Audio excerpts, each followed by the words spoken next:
క్రీస్తునందు ప్రియులారా, యూట్యూబ్ ద్వారా ఈ సద్భక్తి అనే కార్యక్రమాన్ని వీక్షిస్తూ బలపరచబడుతున్నామని తెలియజేస్తున్న మీకు అందరికీ కూడా మన ప్రభువును రక్షకుడైన యేసుక్రీస్తు నామంలో వందనాలు చెల్లిస్తా ఉన్నాను.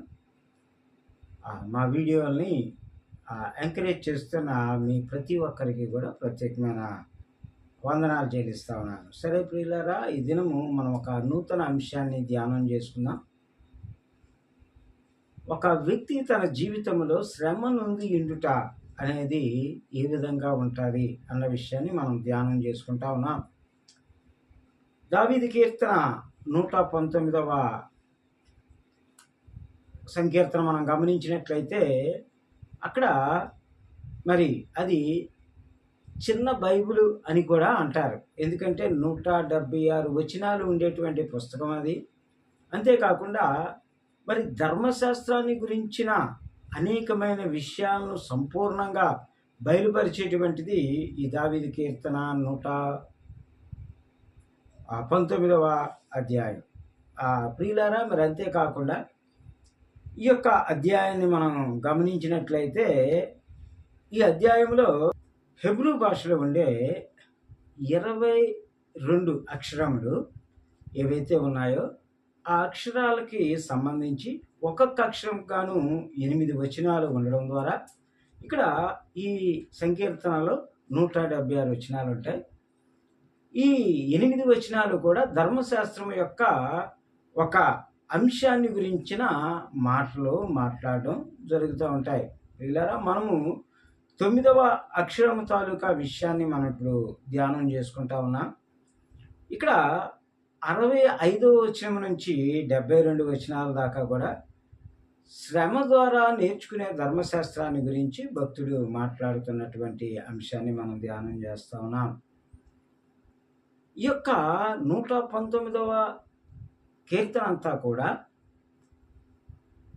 దేవుడు ధర్మశాస్త్రానికి లోబడి ఉండేవారిని ఆశీర్వదిస్తాడు అనేటువంటి అంశాన్ని రూఢీపరుస్తూ రాయబడినటువంటి సంకీర్తన. ప్రియ దైవజనమ, ఈ యొక్క కీర్తనలను హెబ్రూ భాషలో మనం గమనిస్తే తెహల్లిం అంటారు. అదేవిధంగా అంటే స్తుతులు అని దాని అర్థం. అదేవిధంగా గ్రీకు భాషలో మనం చూసుకున్నట్లయితే మనం దీన్ని సామోయ్ అంటాం. ఈ కీర్తనని సామోయ్ అంటాం. సరే ప్రియ దైవజనమ, ఈ యొక్క కీర్తనలో మనం ధ్యానంలోనికి వెళదాం. వెళ్ళే ముందుగా ఒక చిన్న పల్లవి పాడి మనం వాక్య ధ్యానంలోనికి వెళ్దాం. శృతి చేసినే పాడనా స్తోత్ర గీతం, భజించినే పొగడనా స్వామి, శృతి చేసినే పాడనా స్తోత్ర గీతం.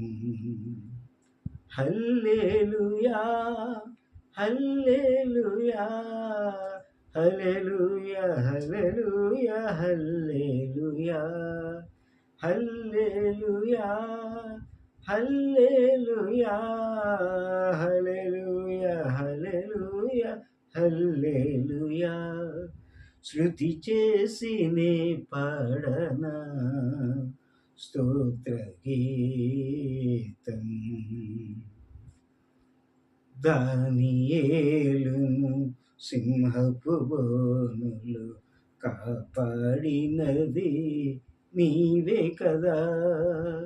దానియేలును సింహపు బోనులు కాపాడినది నీవే కదా. జల ప్రళయములో నోవాను కాచిన, జల ప్రళయములో నోవాను కాచిన బలవంతుడవు నీవే కదా. నీవే కదా, నీవే కదా. హల్లెలూయా హల్లెలూయా హల్లెలూయా హల్లెలూయా హల్లెలూయా హల్లెలూయా హల్లెలూయా హల్లెలూయా హల్లెలూయా హల్లెలూయా. శృతి చేసి నే పాడనా స్తోత్ర గీతం, భజించి నీ పొగడనా స్వామి. శృతి చేసి నే పాడనా స్తోత్ర గీతం. ప్రియ దేవుని జనాంగమా, మనము కొద్ది నిమిషాలు వాక్యాన్ని ధ్యానం చేసుకుందాం. 65వ వచనం నేను చదువుతా ఉన్నాను. యెహోవా, నీ మాట చొప్పున నీ సేవకునికి నీవు మేలు చేసి ఉన్నావు అనేటువంటి మాట. ఇక్కడ మనం చూస్తే ఇది దావీదు భక్తుడు మాట్లాడుతున్న మాటగా మనం చూస్తా ఉన్నాం. అయితే దేవునితో అంటున్న మాట, యెహోవా, నీ మాట చొప్పున నీ సేవకునికి నీవు మేలు చేసి ఉన్నావు. దేవుడు ఎప్పుడు కూడా ఆయన ప్రజల పక్షాన ఉంటాడు. ఆయన వారికి మేలు చేయడానికి ఇష్టపడే దేవుడు. వారిని మరి అన్ని విధాలుగా ఆదరించాలని ఇష్టపడేటువంటి దేవుడు. అదే మాట మనం ఇక్కడ చూస్తా ఉన్నాం. అంతేకాకుండా ఆ కింద మాట మనం చదువుకున్నట్లయితే 86వ వచనము, నేను నీ ఆజ్ఞల యందు నమ్మిక ఉంచి ఉన్నాను, మంచి వివేచన మంచి జ్ఞానము నాకు నేర్పము. ఇక్కడ భక్తుడు అంటున్నాడు, నేను నీ ఆజ్ఞల యందు నమ్మిక ఉంచి ఉన్నాను. పాత నిబంధనలో మనం చూస్తే ఈ యొక్క మరి పంచకాండాలు, లేకపోతే పెంటాట్యూక్, లేకపోతే మరి ఆ యొక్క మరి పంచకాండాల్లో ఆదికాండం, నిర్గమకాండం, లేవీకాండం, సంఖ్యాకాండం, ద్వితీయోపదేశ కాండాల్లో దేవుని యొక్క ప్రజలు వారు ఏ ఆజ్ఞలు పాటించాలి, ఏ కట్టడలను అనుసరించాలి, ఏ మార్గంలో నడవాలి, తన కుటుంబముతో ఎలా ప్రవర్తించాలి, తన పొరుగువానితో ఎలా ప్రవర్తించాలి, తన బంధువులతో ఎలా ప్రవర్తించాలి, లేకపోతే వేరే ఊరు వారితో ఎలా ప్రవర్తించాలి, సమాజంతో ఎలా ప్రవర్తించాలి, సమస్తాన్ని కూడా క్షుణ్ణంగా దేవుడు బయలుపరిచాడు. కాబట్టి ఇక్కడ మనం చూస్తా ఉన్నాం, నేను నీ ఆజ్ఞల యందు నమ్మిక ఉంచి ఉన్నాను, మంచి వివేచన మంచి జ్ఞానం నాకు నేర్పు. ఏమండి, దేవునితో అడుగుతా ఉన్నాడు, మంచి వివేచన మంచి జ్ఞానము నాకు నేర్పు. ఎందుకంటే మరి దేవుడు మనకి ఆయన సమాధానాన్ని, జ్ఞానాన్ని, సంతోషాన్ని అనుగ్రహించడానికి ఇష్టపడేటువంటి దేవుడు. అందుకే ఇక్కడ భక్తుడు అంటున్నాడు, మనం చూస్తా ఉన్నాం, నీ ఆజ్ఞల యందు నమ్మిక ఉంచి ఉన్నాను. దేవుని యొక్క ఆజ్ఞ, కట్టడ, విధి, మార్గము ఒక మనిషి జీవితంలో ఎంతో ఆశీర్వాదాన్ని తెచ్చేవిగా ఉంటాయి. ప్రియ దైవజనం, 47వ వచనాన్ని మనం చదువుకుందాం. శ్రమ కలగక మునుపు నేను త్రోవ విడిచితిని, ఇప్పుడు నీ వాక్యమును అనుసరించి నడుచుకొనుచున్నాను. ఏమండి, శ్రమ కలగక మునుపు. చూడండి, ఒక మనిషికి ఒక కష్టము, ఒక ఇబ్బంది, ఒక సమస్య ఏది లేదనుకోండి, విస్తారమైనటువంటి మరి తనకి కావలసిన సమస్తము, వెండి బంగారము, ధనధాన్యాదులు, ఆస్తిపాస్తులు సమస్తము ఆయన కలిగి ఉన్నప్పుడు, మరి ఇక్కడ ఈ మాటను చూస్తా ఉన్నాము, శ్రమ లేదు, ఆయనంత సంతోషంగా ఉన్నాడు. ఆ సమయాల్లో ఆయనకి దేవుడు గుర్తు రావట్లేదు. ఎందుకంటే దావీదు ఒక ఇశ్రాయేలు ప్రజలకు రాజుగా ఉంటా ఉన్నాడు. ఇంకా ఒక నిజం చెప్పుకోవాలంటే చక్రవర్తిగా ఉంటా ఉన్నాడు. అతనికి ఏది కుదవలేదు. ఏమండి, హోషేయ గ్రంథంలో దేవుడు రాయించిన మాటని మనం ఇటు విధంగా చూస్తాం. ప్రియులారా, హోషేయ గ్రంథము మరి మనం గమనించుకున్నట్లయితే 4వ అధ్యాయం 7వ వచనంలో మనం చూస్తాం, తమకు కలిగిన కొలది వారు నా ఎడల అధిక పాపము చేసిరి. ఏమండి, కలిగిన కొలది పాపము చేయటానికి. ఎందుకంటే వారికి దేవుడు, దేవుని ఆజ్ఞలు, దేవుని మార్గము, దేవుని కట్టడ, దేవుని విధి ఏమీ గుర్తురావు. హోషేయ గ్రంథంలో ఇశ్రాయేలు ప్రజల గురించి రాయబడిన మాట, వారు కలిగిన కొలది పాపం చేస్తూ పోతున్నారట. దావీదు అంటున్నాడు, ఇదిగో శ్రమ కలగక మునుపు నేను త్రోవ తప్పితిని కదా.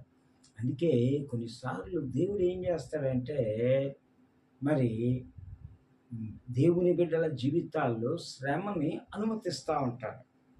ఇంకొక దగ్గర ఉంటుంది, సామెతల గ్రంథంలో ఒక మాట ఉంటుంది, 16వ అధ్యాయం 8వ వచనాన్ని మనం చూసి చదువుకున్నట్లయితే, అన్యాయము చేత కలిగిన వచ్చుబడి కంటే నీతితో కూడిన కొంచెము శ్రేష్టము. ఏంటి? అన్యాయంగా వచ్చిన వచ్చుబడి కదా, ఒక లెక్క పొద్దు లేదు, భయంకరంగా వచ్చి పడిపోతుంది కదా. ఇంకా వాళ్ళకి ఇంకా ఆ పరిస్థితిలో మరి ఆ యొక్క దావీదికి దేవునితో ఏం అవసరం, లేకపోతే దేవుని కట్టడితో ఏం అవసరం, లేకపోతే దేవుని యొక్క భయభక్తులతో ఏం అవసరం, లేకపోతే దేవుని యొక్క విధులతో ఏం అవసరం, దేవుని యొక్క మార్గంతో ఆయనకి ఏం అవసరం కాదు, ఇష్టానుసారంగా జీవిస్తున్నాడు. అందుకే అంటున్నాడు, ఏమని మనం చదువుకున్నామంటే, శ్రమ కలగక మునుపు కదా, ఇంకా అడ్డు ఆపు అదుపు లేదు, చెప్పేవాడు లేడు, చేసేవాడు లేడు, వినాల్సిన అవసరం లేదు. ఆయన ముందుగానే రాజు, చక్రవర్తి, ఆయన ఆపేటోడు లేడు, ఇష్టానుసారంగా ప్రవర్తిస్తుంది. అయితే ఇప్పుడు అంటున్నాడు, శ్రమ కలగక మునుపు నేను త్రోవ తప్పితిని, ఇప్పుడు నీ వాక్యమును అనుసరించి నడుచుకొనుచున్నాను. శ్రమ కలిగింది తర్వాత అప్పుడు దేవుని యొక్క వాక్యం, దేవుని యొక్క మాట, దేవుని యొక్క ఆజ్ఞ, దేవుని యొక్క దారి ఏంటి, మార్గం ఏంటి అని ఆలోచన చేస్తూ ఉన్నాడు.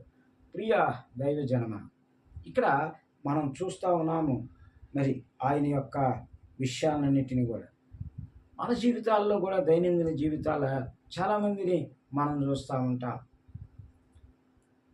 బాగా ధనము కలిగినటువంటి వారు, బాగా మరి ఆ సంపద కలిగినటువంటి, బాగా కలిమి కలిగినటువంటి వారు ఇష్టానుసారంగా జీవించడం. ఏమండి? కాబట్టి ప్రియ దైవజనమ, ఎప్పుడైతే శ్రమ వచ్చి పడ్డాదో దావీదుకి దేవుడు గుర్తొచ్చాడు.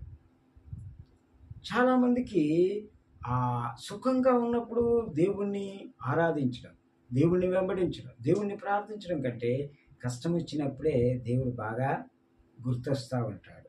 ప్రియ దైవికమైన జనమ, అందుకే మనం చూస్తూ ఉన్నాం, ఇక్కడ మనం గమనించుకున్నట్లయితే 71వ వచనాన్ని మనం చదువుకున్నట్లయితే, నేను నీ కట్టడలను నేర్చుకొనున్నట్లు శ్రమ నుండి ఉండుట నాకు మేలాయను అంటున్నాడు.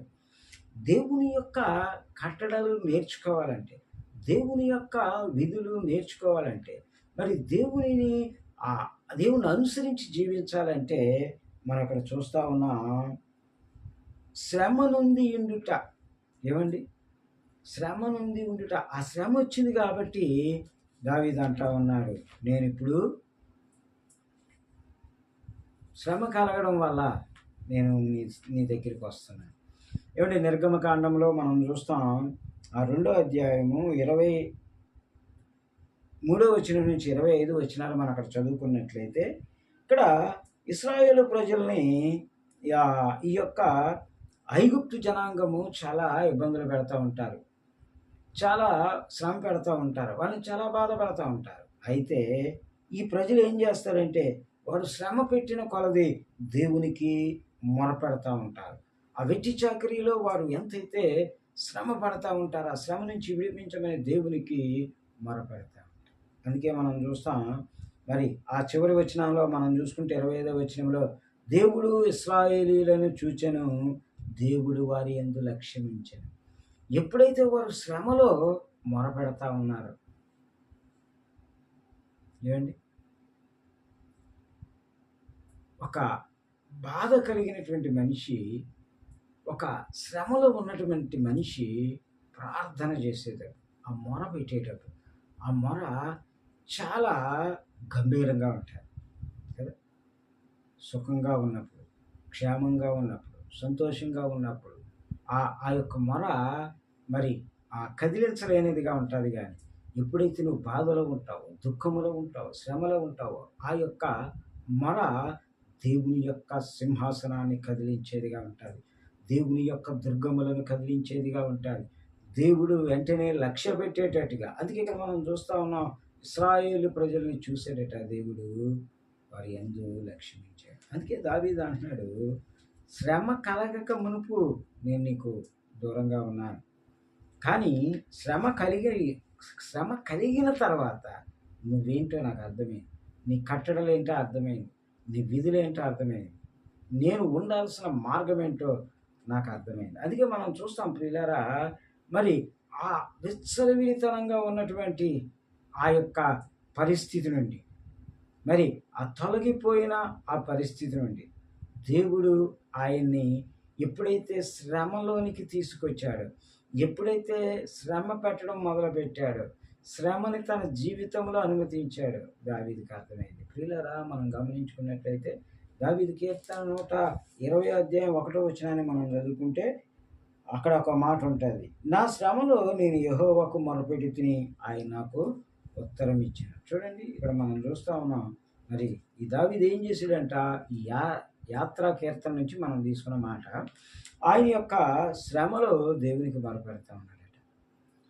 ఆ మొర ఎలాగుంది అంటే, తన బాధ అంతా దేవుడితో చెప్పుకున్నాడు, తన శ్రమ అంతా దేవునితో చెప్పుకుంటున్నాడు. అంతేకాదు, మనం ఆ కింద వచ్చిన చూసాం, ఆయన నాకు ఉత్తరం ఇచ్చిన, ఉత్తరాన్ని పొందుకునేటువంటి, ఆన్సర్ పొందుకునేటువంటి, జవాబు పొందుకునేటువంటి మొర దావీదు పెడతా ఉన్నాడు శ్రమ ఉండేటప్పుడు. ఆ మొర ప్రియులారా, మరి అంతేకాకుండా మనం చూసుకున్నట్లయితే అదే దావీదు కీర్తన 34:6 మనొక మాటను చూసుకుంటాం. ఏమనంటే, ఈ దీనుడు మొరపెట్టగా యెహోవా ఆలకించెను, అతని శ్రమలన్నిటిలో నుండి అతన్ని రక్షించెను. చూడండి, ఎప్పుడైతే మనం మొరపెడతా ఉంటామో, ఎప్పుడైతే ఆయన ముందు మనం దీనత్వం కలిగి ఉంటామో, ఏమండి, దావీదు మరి శ్రమ కలగక మునుపు ఆయన ఒక చక్రవర్తిగానే, ఒక మరి భయంకరమైనటువంటి తన ఇష్టానుసారంగానే ఉన్నాడు, కానీ దీనుడిగా లేడు. ఎప్పుడైతే శ్రమ కలిగిందో దీనత్వం వచ్చింది, ఏమండి, దీనుడిగా తయారయ్యాడు. ప్రియ దైవజనమా, మన ముగింపులోకి వచ్చేదా, మనం గమనిస్తే హెబ్రీయులకు రాసిన పత్రిక 5:8 ఒక మాట ఉంటుంది. ఆ మాట చదువుకొని మనం ముగింపులోకి వద్దాం. ఆయన కుమారుడై ఉండి తాను పొందిన శ్రమ వలన విధేయతను నేర్చుకొని, చూడండి, స్వయాన యేసుక్రీస్తు ప్రభువారు లోకములో జీవించిన ఆ 33.5 సంవత్సరాల తన జీవిత కాలంలో ఎన్నో శ్రమలను అనుభవిస్తూ ఆయన దేవునికి విధేయుడిగా ఉన్నాడట. ఇందాక మనం చెప్పుకున్నాం, మరి ఆ యొక్క దావీదు తన ఇష్టానుసారంగా శ్రమ కలగక మునుపు ఉన్నప్పుడు, ఎప్పుడైతే శ్రమ కలిగిందో దేవునికి విధేయుడిగా తయారయ్యాడు, దీనుడిగా తయారయ్యాడు. ప్రియ దైవజనమా, ఒకవేళ నీకు ఒక మనసులో ఒక ఆలోచన ఉండొచ్చు, ఏంటి ఇన్ని కష్టాలు నాకే వస్తున్నాయి, లేదు ఇన్ని శ్రమలు నాకే వస్తున్నాయి, ఇన్ని ఇబ్బందులు నాకే వస్తున్నాయి. ఇక్కడ మనం చూస్తే దేవుడు ఆయన నిన్ను ఎందుకు ఆ విధంగా అనుమతిస్తున్నాడంటే, నీవు దేవునికి విధేయుడు అవ్వాలి, నీవు దేవుని దగ్గర దీనుడు అవ్వాలి, నువ్వు దేవుని యొక్క కట్టడాలను తెలుసుకోవాలి, నువ్వు దేవుని యొక్క మరి విధులను తెలుసుకోవాలి, నువ్వు దేవుని యొక్క మార్గంలో ప్రయాణించడం తెలుసుకోవాలి, దేవునికి సన్నిహితంగా ఉండడం తెలుసుకోవాలి. ఈరోజు మనం చూస్తూ ఉన్నాం, శ్రమ నుండి ఉండుట, అక్కడ ఒక మాట చెప్తా ఉన్నాడు దావీదు. మరి మనం గమనించినట్లయితే, నాకు మేలాయను, నాకు మేలాయను అంటున్నాడు. శ్రమ నుండి ఉండుట ఏమైందంట, ఆయనకి మేలైందంట. ఈరోజు నాకెందుకు కష్టాలు వస్తున్నాయి, నాకే ఎందుకు శ్రమలు వస్తున్నాయి, నాకెందుకు ఇన్ని ఇబ్బందులు వస్తున్నాయని నువ్వు బాధపడేటట్టయితే, దేవుడు నీ పక్షాన ఉన్నాడు, దేవుడు నీ కార్యం జరిగించాలని ఆయన చూస్తున్నాడు. చివరి వచనం చదువుకొని ముగించుకుందాం. వేల కొలది వెండి బంగారు నాణెముల కంటే నీవిచ్చిన ధర్మశాస్త్రము నాకు మేలు. చూడండి, వేల కొలది వెండి బంగారము కంటే కదా దావీదు అంటున్నాడు, ఇప్పుడు నీ ధర్మశాస్త్రము నాకు మేలు. అంతకుముందు ధర్మశాస్త్రం వైపు ఆయన ఆలోచన లేదు, వెండి బంగారాల వైపు, సిరి సంపద వైపు, ధనధాన్యాదుల వైపు, ఆయన కలిగిన సమస్తమైనటువంటి ఆ గొప్పదనాల వైపు ఉన్నది. కానీ ఎప్పుడైతే విధేయత వచ్చిందో, ఎప్పుడైతే దీనుడయ్యాడో, శ్రమ వల్ల ఎప్పుడైతే నేర్చుకుని దేవునికి దగ్గర అయ్యాడు, ఇప్పుడు అంటున్నాడు, ఆ వెండి బంగారాల కంటే ఈ ధర్మశాస్త్రం మేలయ్యా. ఈ యొక్క రాత్రికాల సమయాన వర్తమానం వింటున్న మన జీవితాల్లో మనము ఏ విధంగా ఉన్నాం, మనం చెప్పగలుగుతున్నామా, అయ్యా వెండి బంగారాల కంటే, వేల కొలది వెండి బంగారాల కంటే నీ యొక్క ధర్మశాస్త్రం నాకు మేలు. చెప్దామా ప్రియులారా? అట్టి మనసుతో మనం ఉందాం. ప్రార్థన చేసుకొని ముగింపు ప్రార్థనతో మనం ముగించుకుందాం. మహాపరిశుద్ధుడా, మీకు ప్రేమించిన ఘనమైన తండ్రి, నీ బంగారు పాదాలు వందనాలు. ఇదిగో ఈ వర్తమానం అనేకుల హృదయాల్లో ఫలింపు దయచేయండి. బిడ్డలు చూస్తూ బలపరచబడుతున్నామని చెప్తున్న ప్రతి బిడ్డను ఆశీర్వదించండి, దీవించండి. ప్రభా, వర్తమానాలు అర్థము చేసుకుంటూ ఆ ప్రకారంగా జీవించే కృప బిడ్డలకు అనుగ్రహించండి తండ్రి. ఇదిగో మరి అనేకమైన అంశాలు ఈ దినాన ప్రభా నేర్చుకోవడానికి బిడ్డలకు కృపనిచ్చావు. ఇదిగో నీ దాసుడిగా ప్రభా మరి ఎంతమంది అయితే బిడ్డల వారు సాక్ష్యాలు పంచుకుంటున్నారో వారిని ఆశీర్వదించండి, దీవించండి, మహిమ పొందుకున్నాను. అతి త్వరలో రాని నజరేయుడైన యేసు శక్తి కలిగిన నామములో ప్రార్థన అడిగి వేడుకొంచున్నాం పరమ తండ్రి. ఆశీర్వాదంతో ముగించుకున్నాం ప్రియులారా. తండ్రి అయిన దేవుని యొక్క ప్రేమ, కుమారుడైన యేసుక్రీస్తు వారి కృప, పరిశుద్ధాత్మ నిత్య సహవాసం సన్నిధి మనకును సర్వలోక పరిశుద్ధులు సదాకాలము తోడేండి నడిపించిన గాక. ఆమేన్. క్రీస్తునందు ప్రియులారా, యూట్యూబ్ ద్వారా ఈ కార్యక్రమాలు మీకు నచ్చినట్లయితే అనేకులకి పంపడం మానవద్దు, మరవద్దు. ఈ యొక్క వీడియోస్ని మీరు ఆదరించాలని మిమ్మల్ని అభ్యర్థిస్తున్నాము. అదేవిధంగా వీటి ద్వారా మీ గృహాల్లో మీ యొక్క జీవితాల్లో జరిగిన మేళ్లను మాకు షేర్ చేసుకోండి. సాక్ష్యాల రూపంలో వాటిని పంచుకోవాల్సిందిగా మనం చేస్తా ఉన్నాం. ఈ మాటలు దేవుడు మన ఇంటి యందు దీవించును గాక. God bless you one and all.